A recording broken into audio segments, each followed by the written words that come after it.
بسم الله الرحمن الرحيم. ازيكم عاملين ايه؟ طبعا كان بقالي كام يوم كده او فترة كده من ساعة عيد الأضحى ما بطلعش فيديوهات، بس ان شاء الله بإذن الله يعني ايه هنبتدي نطلع تاني ونتكلم تاني. طبعا في شوية موضوعات كده هنتكلم فيها. هنتكلم طبعا عن الماتش الأهلي والزمالك اللي اتلغى، وعن رجوع الزمالك تاني بعد ما قال انا مش هلعب في الدوري. بجانب ان احنا هنتكلم طبعا عن مباريات دور ال16 في بطولة الأمم الأوروبية. الأول محتاجين بقى دعمكم بلايكات وتفعيل زر الجرس وعمل سبسكرايب للقناة. ضروري عشان نقدر نكمل معاكم. ضروري يا جماعة، ضروري ضروري نعمل سبسكرايب للقناة ونعمل نفعل زر الجرس ونعمل لايكات، وللصفحة على الفيسبوك يا ريت نعمل فولو ونعمل لايكات. طبعا اول حاجة هنتكلم فيها خلينا اول حاجة نتكلم على الحوار بتاع الاهلي والزمالك. طبعا النادي الاهلي والزمالك كان المفروض الماتش يتلعب يوم الثلاث وما اتلعبش. الزمالك انسحب، كان ليه مطالب ان هو عايز ان هي تتحقق وما تحققتش. كان ليه 4 مطالب تقريبا. ان هو اول حاجة، اول طلب ان هو احمد الغندور يتحقق معاه اللي كان حكم ماتش المصري. تاني حاجة ان هو جدول الدوري يبقى معلن كله. تالت حاجة ان في لجنة تيجي تدير الكورة في مصر. رابع حاجة مش متذكر بالظبط ايه هي، بس يعني خلينا طيب في اول 3 حاجات. اولا الكرة اللي دخلت جون بتاعت او الكرة اللي ما دخلتش جون بتاعت احمد سيد زيزو اللي هي ضربة الجزاء. هما بيقولوا ان هي جون. طب جميع الحكام اللي في مصر طلعت قالت ان هي مش جون. يعني انتوا صح والجميع الحكام غلط؟ يعني كل الناس متآمرة عليكم، مفيش واحد يطلع يقول حتى ان هي جون؟ ده لان ده هو السبب بتاع ان الزمالك انسحب. يعني ده السبب. تاني حاجة، مفيش اي حاجة من مطالب نادي الزمالك اتحققت نهائي، ولا احمد الغندور اتحقق معاه. بالعكس، ده اتحاد الكورة والحكام عينوه تاني يوم هو والبنا في مطوشة. مفيش لجنة هتيجي تدير اتحاد الكورة لان ده مخالف اساسا.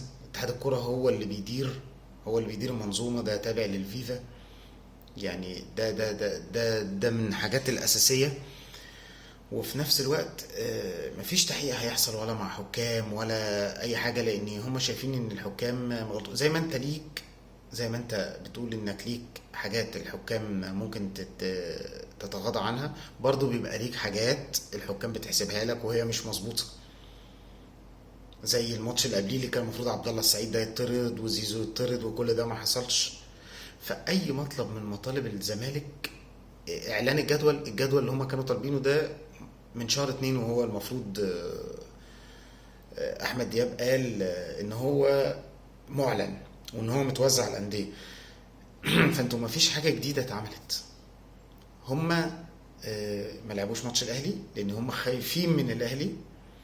خايفين لان قال لك بقى عندنا غيابات، وبجانب ان احنا مش هنقدر على الاهلي ولو اتغلبنا وهتبقى مشكله والجماهير هتقلب علينا. فقال لك نخترع حوار زي ده عشان خاطر نطلع بيه ايه، نهرب من ماتش الاهلي. بالدليل ان هم هيلعبوا ماتش سيراميكا النهارده. هيتلعب الماتش ما فيهوش اي مشكله، ورجع تاني وقال لك هنلعب الدوري وبتاع. طب اشمعنى ماتش الاهلي؟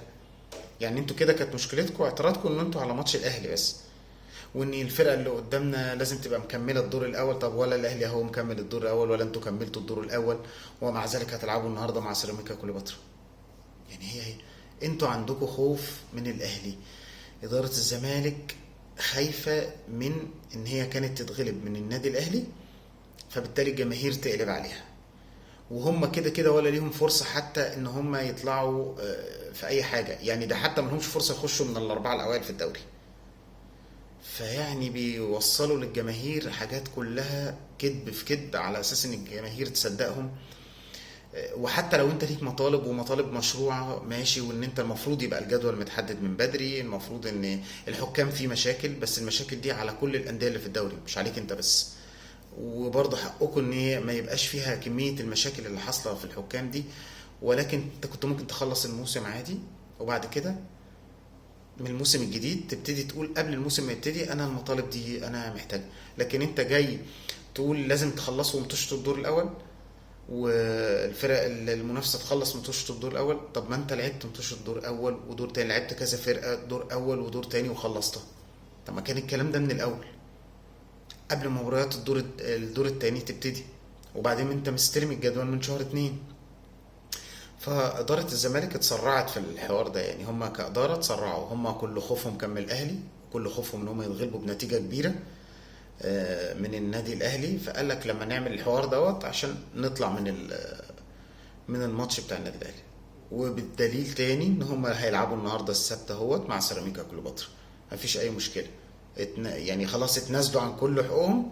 واللي يقول لك ان هو اتحقق لهم طلبات، مفيش اي طلب اتحقق. الاربع طلبات اللي هم كانوا طالبينها ولا طلب فيهم اتحقق. فانتوا بتتكلموا في ايه؟ يبقى انتوا مشكلتكم كانت في ماتش الاهلي، خايفين من الاهلي، هي دي مشكلتكم. فبصراحة إدارة الزمالك اتسرعت قوي في القرار دوت.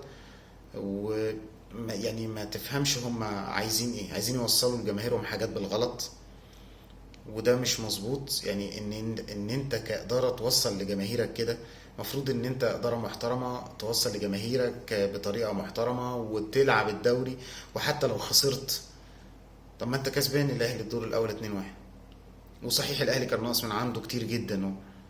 يعني لو الاهلي كان بيلعب بالفريق الكامل بتاعه ما كانش خسر، بس عادي، ايه المشكله؟ الاهلي راح قدم قال انا مش هلعب الماتش اللي بعديه، او قدم اي اختراعات لجماهيره او كلام. مفيش، الكلام ده ما بيحصلش في النادي الاهلي، الكلام ده يحصل في الزمالك بس.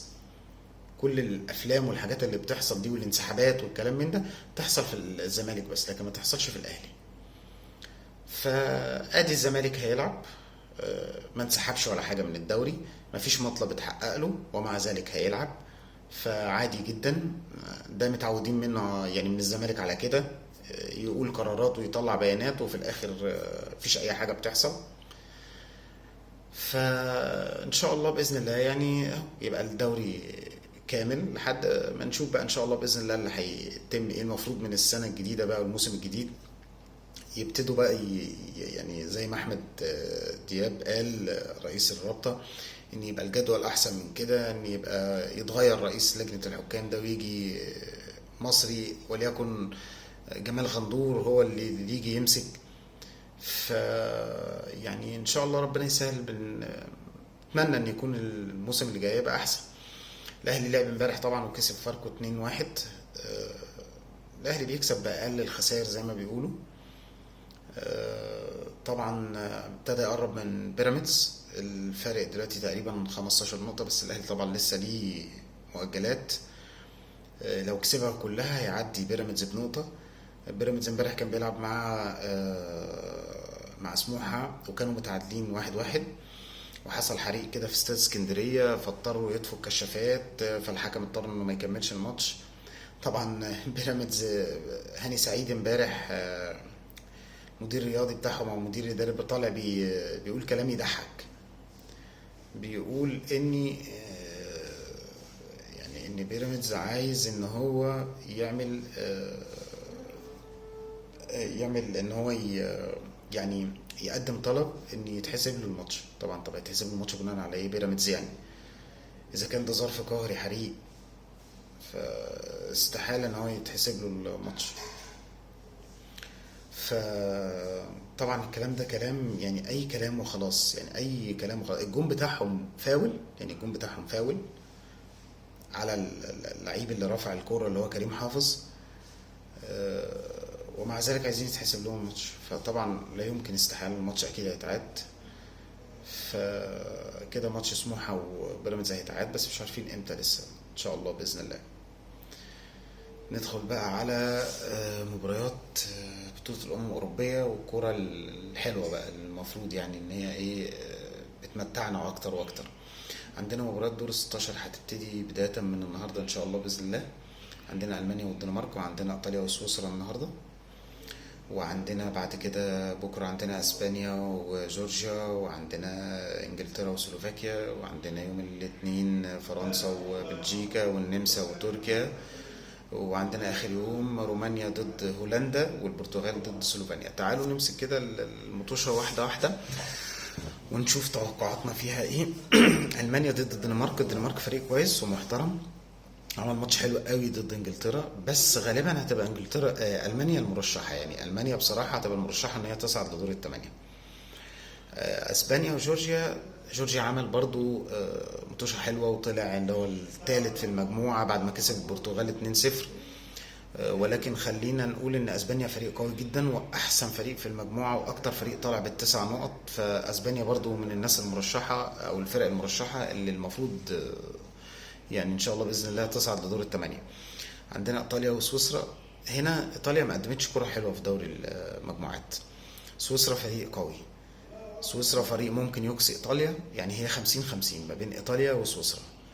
ممكن لو ايطاليا رجعت ان هي تلعب لعبها ايطاليا الفريق القوي اللي هو كان واخد البطوله من 4 سنين والفريق اللي هو حامل اللقب، ممكن تعمل حاجه. لكن سويسرا فريق قوي جدا وممكن يكسب ايطاليا وهي 50-50. عندنا انجلترا وسلوفاكيا. انجلترا يعني على انا بصراحه كنت مرشحه الفريق الاول، بس على الاداء اللي عمله واللعيبه اللي عنده، يعني بصراحه عنده مدرب تعبان جدا، ساوث جدا مدرب تعبان جدا، مش عارف يوظف لعيبته صح، ومش عارف ان هو يعمل توليفه صح، او يعني يخلي الفريق يبقى على طول فريق قوي جدا جدا جدا. ما فيش الكلام ده. فريق انجلترا وحش جدا جدا. هو بس يا دوبك بلينجهام، بس هو فريق بلينجهام يعني، رغم ان عنده لعيبه رهيبه بس ومع ذلك مستواه وحش. فانا يعني حاجه اقول انجلترا وسلوفاكيا 60% لانجلترا 40% لسلوفاكيا، رغم ان المفروض لو على فريق انجلترا يبقى بنسبه 90% فريق انجلترا كسبان ماتش. فرنسا وبلجيكا ماتش قوي، ماتش متوازن، فرقتين اقوياء. صحيح فرنسا احسن وعندها لعيبه احسن، بلجيكا مش الفريق برضو اللي هو ادى اداء يعني طالع في مجموعته ب4 نقط، وكمان ما كانش يستاهل ان هو يتعادل مع اوكرانيا. كانت اوكرانيا المفروض تكسب، ومع ذلك يعني ماتش زي ده برضه هيتقال 50-50. يعني رغم ان فرنسا اقوى واحسن، بس هيتقال ان هو هيبقى 50-50. النمسا وتركيا. بصراحة أنا برشح النمسا. النمسا عمل ماتش حلو قوي قوي قوي قوي قدام هولندا، وعمل ماتش حلو قدام فرنسا وخسر 1-0 بكرة عكسية، وكان يعني فريق ملوش حل يعني. وكسبان الماتش 3-1، كسبان بولندا 3-1، فصاعد هو أول المجموعة، ففريق قوي. وتركيا مش وحشة، بس الترشيحات هنا هتروح للنمسا. رومانيا وهولندا المفروض ان احنا طبعا يعني هقول هولندا. النسب الاكبر هتبقى هولندا هي اللي هتصعد.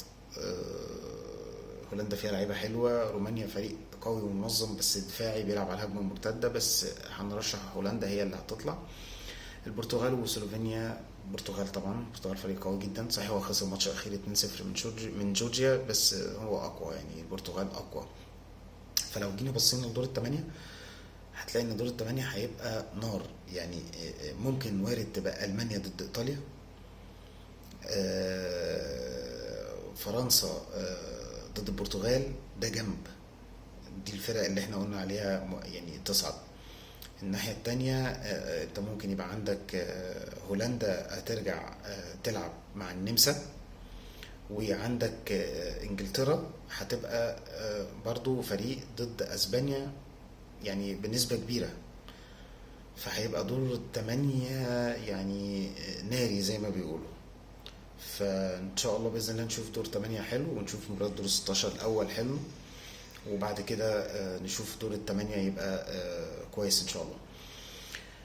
ان شاء الله ما تنسوش لايكات وسبسكرايب وتفعلوا الجرس، وعلى الفيس نعمل فولو ولايك، وان شاء الله باذن الله لينا فيديوهات تانية. شكرا.